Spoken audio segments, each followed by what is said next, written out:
ഗോപികേ നിൻ വിരൽ തുമ്പുരും നിവിരുമ്പി വീണയോ ഹൃദയമോ തേനഞ്ചി തേങ്ങി ഗോപികേ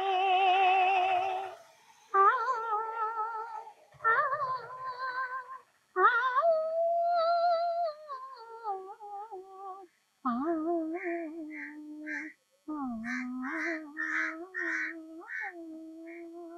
hello, welcome to save with Elsa. ഇന്നത്തെ നമ്മുടെ എപ്പിസോഡ് ഭയങ്കര സ്പെഷ്യൽ ആണ്. കാരണം വളരെ സ്പെഷ്യൽ ആയിട്ട് പാട്ട് പാടുന്ന ഇപ്പൊ റീസെന്റ് വളരെ വൈറൽ ആയിട്ടുള്ള നമ്മുടെ ഷേളി ചേച്ചിയാണ് കൂടെ ഉള്ളത് കേട്ടോ. നിങ്ങളിപ്പോ കുറെ പേരൊക്കെ ചേച്ചിയുടെ പാട്ട് കേട്ട് കാണും. ഞാനും ആദ്യം കേട്ടപ്പോ ചേച്ചിയുടെ പാട്ട് കേട്ട് ശരിക്കും ഞെട്ടിപ്പോയി. അത്രക്ക് നല്ല, പക്ഷെ ആദ്യം വൈറലായ പാട്ട് ഞാൻ കേട്ടില്ല. അതാണ് ഇപ്പൊ പാട്ട് പാടി തന്നത് ചേച്ചി. ഈ പാട്ടാണ് ആദ്യം വൈറലായത് അല്ലേ? അതെ അതെ. ചേച്ചി ഒന്ന് ചേച്ചിനെ തന്നെ പരിചയപ്പെടുത്തിയിട്ട് നമുക്ക് വേറെ വിശേഷങ്ങളൊക്കെ പറയാം. പറ. എൻ്റെ പേര് ഷെർലി സണ്ണി. ഞാൻ തൃശ്ശൂർ ജില്ലയിലെ കേച്ചേരിക്കടുത്ത് ഒരു പാർന്നൂർ എന്ന ചെറിയൊരു ഗ്രാമത്തിലാണ്. ചേട്ടൻ, മക്കൾ 2 ആള്, ചേട്ടൻ്റെ ഒരു പെങ്ങളും വീട്ടിലുണ്ട്. അവരൊക്കെ നല്ല സപ്പോർട്ടാണ് നമുക്ക് പാട്ടിനും മറ്റു പരിപാടികൾക്കൊക്കെ. അതന്നെ വലിയ സന്തോഷമായിട്ടിരിക്കും. അതാണ് ചേച്ചി എന്താണെന്നുള്ള എന്റെ ഒരു ഇൻട്രൊഡക്ഷൻ ആണ് ചേച്ചി ഇപ്പൊ പറഞ്ഞത് അല്ലെ. ഈ ഗോപിക എന്നുള്ള പാട്ടല്ലേ വൈറലായത്? അപ്പം ആദ്യം അത് എവിടെ പാടിയതാണ് വൈറലായത്? അത് 9ാം ക്ലാസ്സിൽ പഠിക്കുമ്പോ നമ്മൾ സ്റ്റാർട്ടിങ് അത് ഫസ്റ്റ് പ്രൈസ് ആണ് സ്കൂളിൽ. അന്നേ നമ്മുടെ മനസ്സിൽ കൂടുതലുള്ള ഒരു ഗാനാണ്. അതിനുശേഷം ഇപ്പൊ ഇതിസ് വേൾഡ് അങ്ങനെ ഒരു ചാനലില് നമുക്കൊരു അവസരം കിട്ടിയത്. അപ്പൊ അതിലാണ് നമ്മളത് പാടിയത്. അതില് പ്രേക്ഷകര് ഒരുപാട് ആളുകള് നമ്മളെ അനുമോദിച്ചിട്ടും സംസാരിച്ചു. നമുക്ക് കുറെ ആളുകൾ കണ്ടു. വളരെ സന്തോഷം. മില്യൺസ് അത് പ്രതീക്ഷിച്ചോ? ഒരിക്കലും ഇല്ല. നമ്മള് സാധാരണ എല്ലാവരും പങ്കെടുക്കണ പോലെ ഞാനും പങ്കെടുത്തു, അത്രേ ഉള്ളൂ. പക്ഷെ എന്താ പറയുക, കാഴ്ചക്കാര് കൂടി വരുമ്പോ നമ്മൾ ആലോചിക്കുന്നത് ഇത്രയും നമ്മളെ സപ്പോർട്ട് ചെയ്യാൻ ആൾക്കാരുണ്ടോന്ന്. നമ്മളൊരു സാധാരണക്കാരെ ഇത്രയധികം സപ്പോർട്ട് ചെയ്യുന്ന ആൾക്കാരുണ്ടോന്ന് നമ്മൾ എത്രയേറെ വളരെ വളരെ. അല്ല, അതിന്റെ മെയിൻ കാര്യം എന്ന് വെച്ചിട്ടുണ്ടെങ്കിൽ ഇപ്പൊ പാട്ട് കേട്ടപ്പോ തന്നെ നിങ്ങക്ക് മനസ്സിലാവും അത്രക്ക് രസമാണ് ചേച്ചിയുടെ പാട്ട് കേൾക്കാനായിട്ട്. എനിക്ക് എന്തായാലും ഞാൻ ആദ്യം കേട്ട പാട്ട് പാടുത്തന്നെ. അതേതാന്ന് മനസ്സിലായോ? ഏതാ? വൈനാകം. അത് പാടാ. പനിത ഗമ പാപ്പ ഗമ പനി നിസാസ പനി സരി മഗ ദാദ മാപ പമരനെ പനി മാരിനേദ ഗമ പപ മപനി നി പനി സരി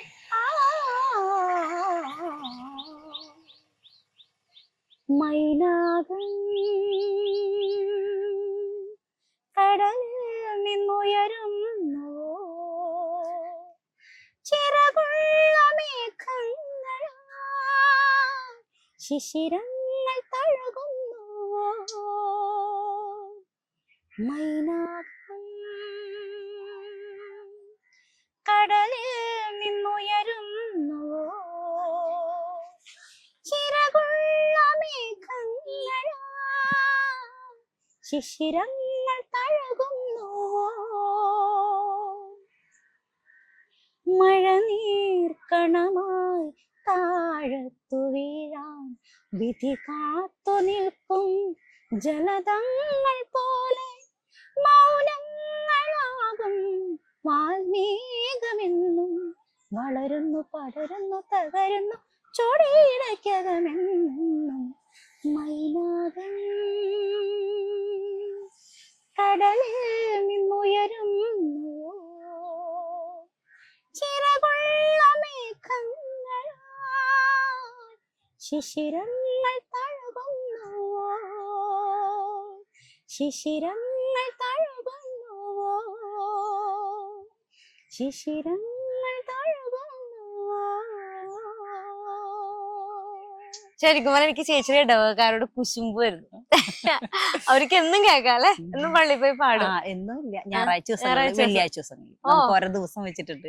വെള്ളിയാഴ്ച വൈകിട്ട് ഞായറാഴ്ച കാലത്ത് അങ്ങനെ പോയി പാടും. പാട്ട് പഠിച്ചിട്ടുണ്ടോ ചേച്ചി? പഠിച്ചിട്ടില്ല.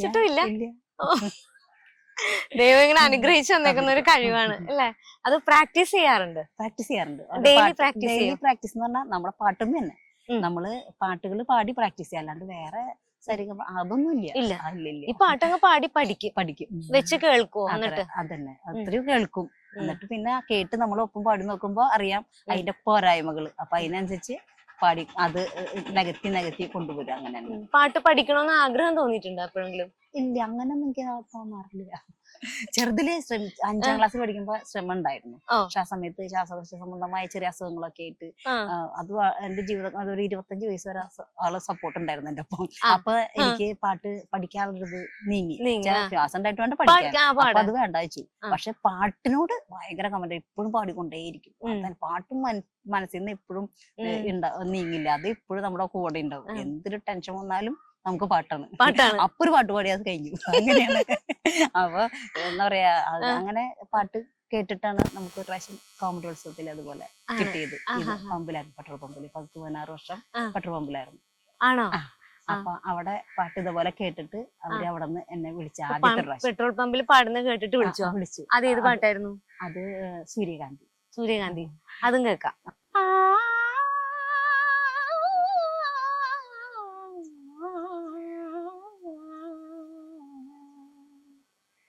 സൂര്യകാന്തി സൂര്യകാന്തി സ്വപ്നം കാണുവതാരേ, പ്രേമ പൂജ പുഷ്പവുമായി നീ തേടുവതാരേ, തേടുവതാരേ ആരേ. വെയിലറിയാതെ മഴയറിയാതെ വർഷങ്ങൾ പോവുകതറിയാതെ, വെയിലറിയാതെ മഴയറിയാതെ വർഷങ്ങൾ പോവുകതറിയാതെ, ദേവദാരുവിൻ തണലിലുറങ്ങും താപസ കന്യകനീ, ദേവദാരുവിൻ തണലിലുറങ്ങും താപസ കന്യക നീ. സൂര്യകാന്തി സൂര്യകാന്തി സ്വപ്നം കാണുവതാരേ. സോങ് ആണ് കേട്ടോ. ഒരു ഗാനം പാടാൻ പറഞ്ഞാലും നമ്മുടെ മനസ്സിൽ ആദ്യം വരുന്ന ഗാനാണിത്. ചേച്ചിക്ക് ഏറ്റവും ഇഷ്ടപ്പെട്ട ഗായികാരാ? അത് എസ് ജാനകി. ജാനകിയമ്മയുടെ പാട്ടുകളാണ് കൂടുതൽ ഞാൻ യൂസ് ചെയ്യുക. കാരണം നമ്മുടെ വോയിസിന് ചേർന്ന് വരുന്നത്. എന്നാൽ മറ്റുള്ളവരുടെ പാടാതിരിക്കുന്നില്ല. ഇഷ്ടംപോലെ പ്രിയതമ്മ അങ്ങനെയുള്ള പാട്ടുകളൊക്കെ ഇഷ്ടംപോലെ, സുശീലാമ്മയുടെയും വാണി ജയറാമിന്റെ ഒക്കെ ഇഷ്ടംപോലെ പാടാറുണ്ട്. എന്നാൽ നമ്മുടെ മനസ്സിൽ കുടിയേറിയിരിക്കുന്നത് ജാനകിയമ്മയാണല്ലേ. ഗായകനോ? ഗായകൻ അങ്ങനെയൊന്നുമില്ല, അങ്ങനെ ശ്രദ്ധിച്ചിട്ടില്ല. അതത്ര ഇതില്ല. നമുക്ക് എല്ലാവരും പാട്ടുകളും അങ്ങനെ. പക്ഷെ നമുക്ക് നമ്മുടെ ആ ഒരു വോയിസിന് ചോദിച്ച ഒരു ഇത് അങ്ങനെ ചിന്തിച്ചിട്ടുള്ളത്. ആരെങ്കിലും പറഞ്ഞിട്ടുണ്ടോ അങ്ങനെ ജാനകിയമ്മയായിട്ട്? പറയാറുണ്ട്. ഇഷ്ടംപോലെ കമന്റ്സ് വരാറുണ്ട്, നമ്മുടെ അടുത്ത് പറയാറുണ്ട് അല്ലേ. സന്തോഷാണ്. അത് ചെറിയ കുട്ടികളുടെ സ്ഥലത്തിലായാലും നമ്മളത് യൂസ് ചെയ്യുമ്പോ പ്രത്യേകിച്ചും എല്ലാവർക്കും ഭയങ്കര അങ്ങനെ പാടാറുണ്ടോ? അതെന്ത് കേൾക്കണോ? അത് ഒരെണ്ണം ഇപ്പൊ അടുത്ത് ഞാൻ പാടിയത് എല്ലാവർക്കും ഭയങ്കര ഇഷ്ടമായി. അവിടെ ദേവിശാനിയുടെ ഒരു ചിത്രമുണ്ട് പടത്തിന്റെ മറന്നത് തന്നെ. നല്ലൊരു പടാണത്. അതില് പറഞ്ഞത് പിണക്കമെന്തേ ഡാഡിയുമായി മമ്മി. അത് ആ കുട്ടിയുടെ സ്വരത്തിൽ അതേപോലെ പാടിയോ? എല്ലാവരും സംശയായി, എന്റെ മോളുടെ പാട്ടിട്ടതാണോ അങ്ങനെയൊക്കെയാണോന്ന്. അപ്പൊ ഞാൻ തന്നെയാണെന്ന് പറഞ്ഞു എല്ലാവർക്കും സംശയം. മോളും പാടും, മോളും പാടുന്നതാണ്. അപ്പൊ ആ ഒരു ഇതിന്റെ എല്ലാവരും എടുത്തിട്ടുള്ളൂ. അത് ഭയങ്കര എല്ലാവർക്കും ഇഷ്ടമായി.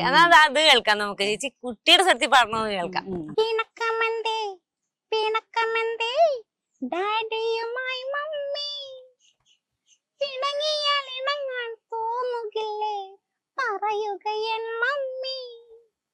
പിണക്കമെന്തേ പിണക്കമെന്തേ ഡാഡിയുമായി മമ്മി, പിണങ്ങിയാൽ ഇണങ്ങാൻ തോന്നുകില്ലേ പറയുക എൻ മമ്മി. ഇന്നത്തെ കാലത്ത് കൊറേ കുട്ടി സിംഗേഴ്സ് ഉണ്ട്. ഇല്ലായിരുന്നെങ്കിൽ ചേച്ചിക്ക് അങ്ങനെ അവസരം കിട്ടിയേനല്ലേ. പോയി പിള്ളേരെ അവസരം കൊണ്ടുപോയി. പണ്ടായിരുന്നെങ്കിൽ ചാൻസ് കിട്ടിയാണ്. ജാനകിയമ്മ ഇവരൊക്കെ പാടി വെച്ചിരിക്കുന്നത് സുശീല അങ്ങോട്ട് ആ, പാടിയിരിക്കുന്നത്. ജാനകിയമ്മ വേറെ കുറെ ഇതില്ല ചെറിയ ചെറിയ പാടിയിരിക്കുന്നത്. അല്ല, ഡബിങ് ആർട്ടിസ്റ്റുകൾ പോലും കുട്ടികൾക്ക് ഡബ് ചെയ്യുന്നത് അല്ലെ വലിയവരാണെന്നുള്ളതൊക്കെ ഇന്നാളാണ് നമ്മൾ അറിയുന്നത്. ശരിക്കും അതൊക്കെ വലിയൊരു അത്ഭുതം. ഇതിനൊക്കെ സംബന്ധിച്ച് ഞാൻ ശരിക്കും അത്ഭുതമായിരുന്നു. എനിക്ക് ഇവരൊക്കെയാണോ ഡബ് ചെയ്തേക്കുന്നത്? അതെ, അതന്നെ. ഇത് എപ്പോഴെങ്കിലും ആഗ്രഹിച്ചിട്ടുണ്ടോ എനിക്ക് സിനിമയെ പാടണമെന്നോ? അത് മാത്രമേ അതാണ് എന്റെ ലക്ഷ്യം. സിനിമയില് ഒരു പാട്ട് കേട്ട് പാടണം, അതാണ് എന്റെ ലക്ഷ്യം. അവിടേക്ക് എത്തിക്കൊണ്ടിരിക്കുന്നു എന്ന് എന്റെ മനസ്സ് പറഞ്ഞുകൊണ്ടിരിക്കുന്നു. വിടാണ്ട് നമ്മുടെ ഒരു ഏജ് ഇങ്ങനെ കഴിഞ്ഞോണ്ടിരിക്കുമ്പോ നമുക്കത് പിടിച്ചിട്ട് ഞാൻ വേറെ വഴിക്കുള്ളൂ എന്നുള്ളതില് ആഗ്രഹിക്കുന്നുണ്ട്. അതുപോലെയുള്ള പാട്ട് പാടിയിട്ടുണ്ട്, നമ്മള് പാട്ടുകൾ പാടിയിട്ടുണ്ട്. അതുപോലെ എനിക്കൊരു ആൽബം സോങ്ങുകൾ പാടാനായിട്ടൊരു അവസരം തന്നത് മാഷ് KG രവീന്ദ്രൻ മാഷ്. ആള് സംഗീതം പഠിപ്പിക്കുന്ന മാഷാണ്. ആളുടെ 19ാമത്തെ പാട്ട് ഇപ്പൊ അടുത്ത ആഴ്ച റെക്കോർഡിങ്. ആളുടെ പാട്ട് പാടുക എന്നുള്ളത് സംഗീതം പഠിക്കുന്നതിന് തുല്യ. അത്രയും ഗമകളുള്ള ഓരോ രാഗത്തെ അടിസ്ഥാനമാക്കി നമുക്ക് പറഞ്ഞു തരും. ഇന്ന രാഗത്തിലാണ് ശൈലി ഞാൻ അത് ചെയ്യണേന്ന് പറഞ്ഞിട്ട് അത് പഠിക്കാന്ന് പറഞ്ഞിട്ടുണ്ടെങ്കിൽ ശരിക്കും സംഗീതം പഠിക്കണ പോലെ പറഞ്ഞിട്ട് കുറെ സാധനമുണ്ട്. ഇപ്രാവശ്യം പറഞ്ഞേക്കുന്നതും അങ്ങനെ തന്നെയാണ്. അപ്പൊ അതുകൊണ്ട് നമുക്ക് സംഗീതം പഠിക്കാത്ത ഒരു സങ്കടം ഇല്ല. ആ ഒരു 19 പാട്ടില് സംഗീതം പഠിച്ചു. എന്നിട്ടും നീ എന്നെ അറിഞ്ഞില്ലല്ലോ, എന്നാർദ്ര നയനങ്ങൾ തുടച്ചില്ലല്ലോ, എന്നാത്മവിപഞ്ചിക തന്ത്രികൾ മീട്ടിയ സ്പന്ദന ഗാനമൊന്നു കേട്ടില്ലല്ലോ, എന്നിട്ടും നീ എന്നെ അറിഞ്ഞില്ലല്ലോ, എന്നാർദ്ര നയനങ്ങൾ തുടച്ചില്ലല്ലോ, എന്നാത്മവിപഞ്ചിക തന്ത്രികൾ മീട്ടിയ സ്പന്ദന ഗാനമൊന്നു കേട്ടില്ലല്ലോ, അറിയാതെ അവിടും നിന്നടുത്തു വന്നു, അറിയാതെ തന്നെ എന്നകത്തു വന്നു, ആ ആ ആ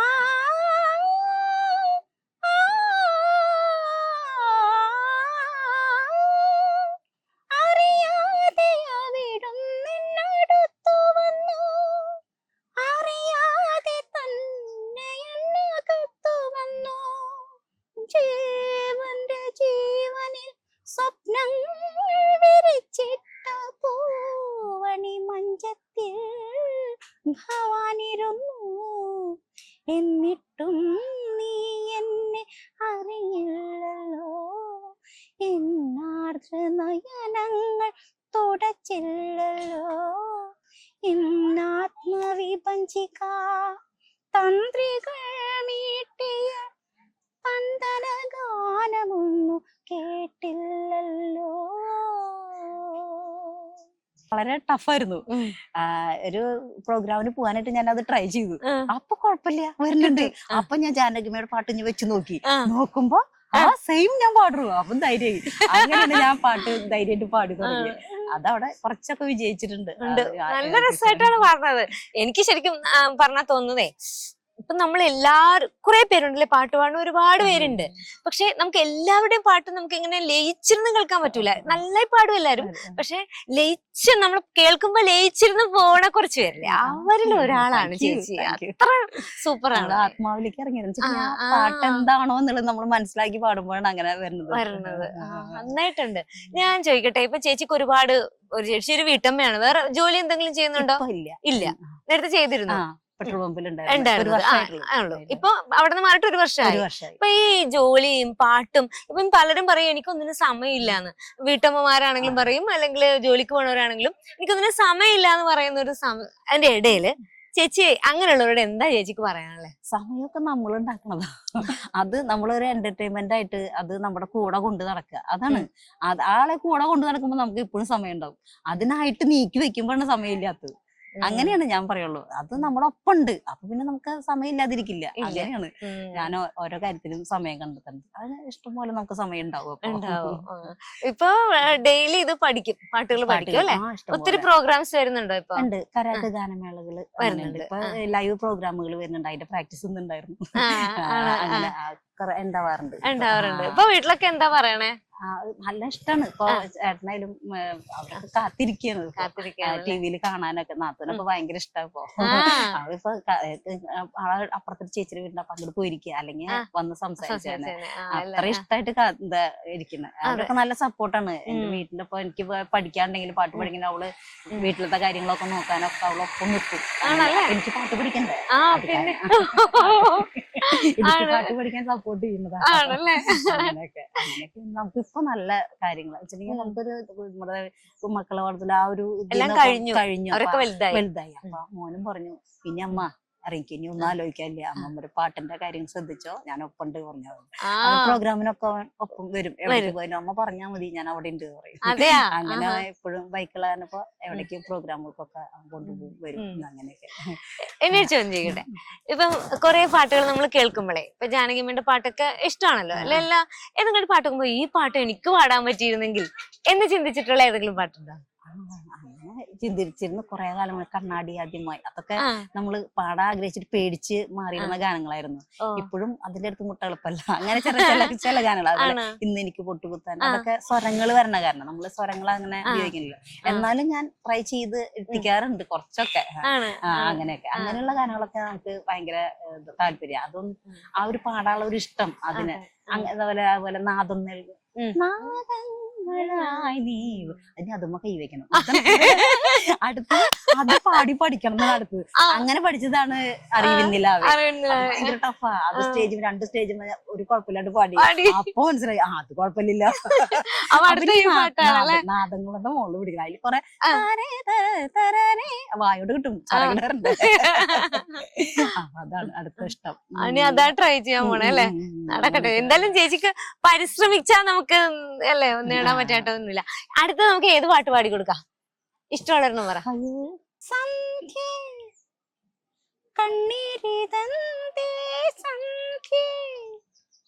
സ്നേഹമായി കേഴുകയാണോ നീയും, നിൻമുഖം പോ നൊമ്പരം പോ നിൽപ്പോ രജനിഗന്ധി, സന്ധ്യേ കണ്ണീരിതന്തേ സന്ധ്യേ,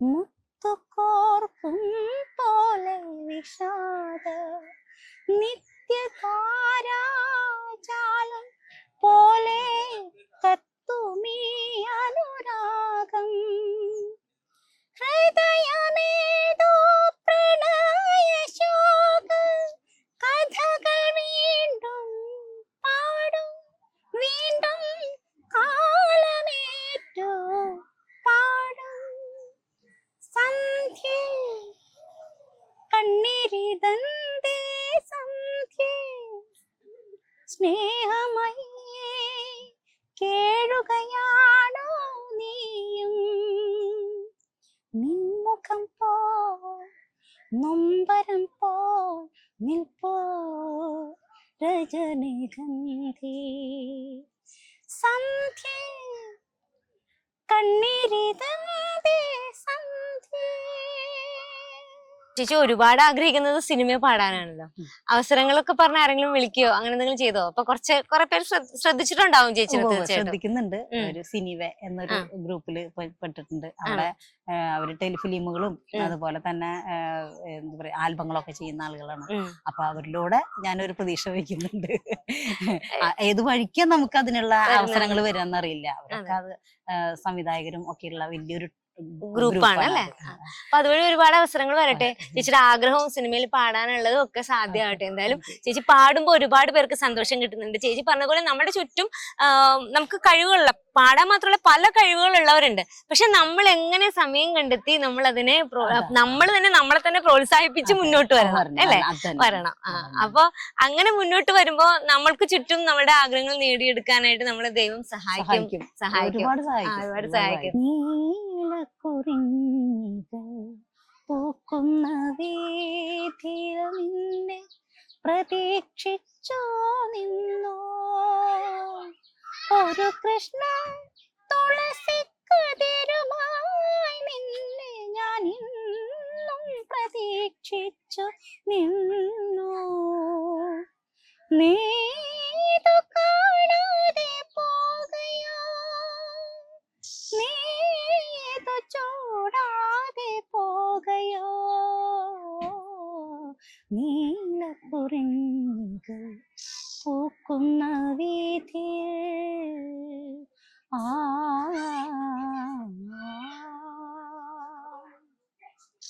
ആഷാഢമാസ നിഷേധിനി തൻ മനസീമയിലൂടെ നീ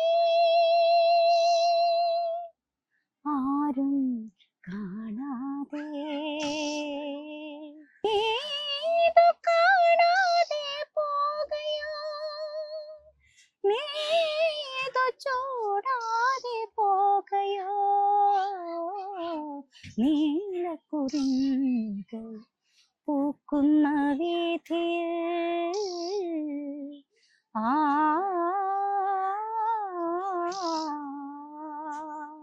അപ്പൊ നമ്മുടെ ചേച്ചിക്ക് സിനിമയിൽ പാടണം എന്നുള്ള ആഗ്രഹം നടക്കാനായിട്ട് ഇത് നല്ല നല്ല സംഗീത സംവിധായകരുടെ അടുത്തേക്ക് സിനിമാക്കാരുടെ അടുത്തേക്ക് എത്തുന്നവരെ എല്ലാവരും ഷെയർ ചെയ്ത് കൊടുക്കും അല്ലെ? എല്ലാവരും ഷെയർ ചെയ്ത് കൊടുക്കും. ഒരുപാട് അവസരങ്ങൾ വരട്ടെ. അപ്പൊ അടുത്ത നല്ലൊരു വീഡിയോ ആയിട്ട് കാണുമ്പോഴേക്കും it's me Elsa signing off. By.